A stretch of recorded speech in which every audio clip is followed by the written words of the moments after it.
ஓசோ சன்னியாசி ஓசோ தியானங்கள்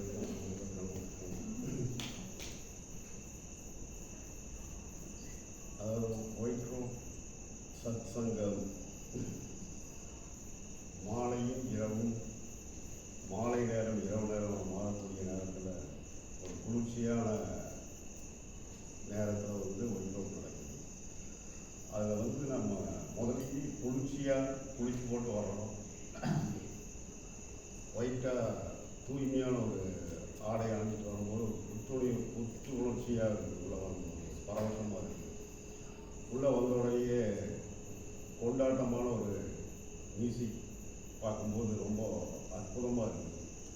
அதில் நம்முடைய அந்த மியூசிக் தகுந்த மாதிரி நடனம் ஆடம் குதிக்கும்போது நம்ம ஒரு சிகரத்தையோ எல்லையோ தொட்ட மாதிரி ஒரு ஃபீல் கிடைக்கும். ஓஷோ ஓஷோ ஓஷோ நம்ம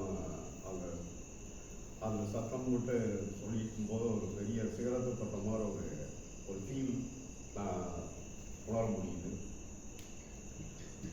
அடுத்து அந்த ஜோர்பாதி புத்தா ஆடை வச்சுட்டு உடனே புத்தனா உட்கார வச்சுருவார்.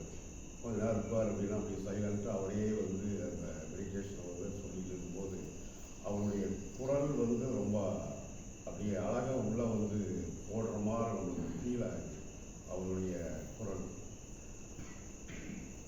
அடுத்து என்ன சொல்கிறது, அதாவது இவ்வளவு மெடிடேஷன் படைச்சாரு, அங்கே படைத்தவரே நேரில் நடத்துகிற மாதிரி ஒயிட்ரோப்பில் ஓஷோவே வருவார், அப்பாவும் வருவார். ஒயிட்ரோப்புக்கு தான் இதுதான் ரொம்ப ஒரு புதுமையாக இருக்குது. அடுத்தது பார்த்தீங்கன்னா ஜிப்ரீஸ் அந்த இல்லை உங்களோடு சொல்ல வேண்டியதுன்னா அவர் ஒயிட்ரோப்பில் ஓஷோ வாய் திறந்து எப்படி பேசுகிறாருன்னு இந்த உலகமே உன்னிப்பாக பார்த்துட்டு அவர் என்ன சொல்கிறாரு, இன்னைக்கு ஒரு அதிசயத்தை நிகழ்த்த போகிறாரு அப்படிங்கும்போது அப்புறம் அங்கே அந்த பேசின வார்த்தை தான் நம்மளை எல்லாம் தியான சன்னியாசியாக மாற்றிருக்கு.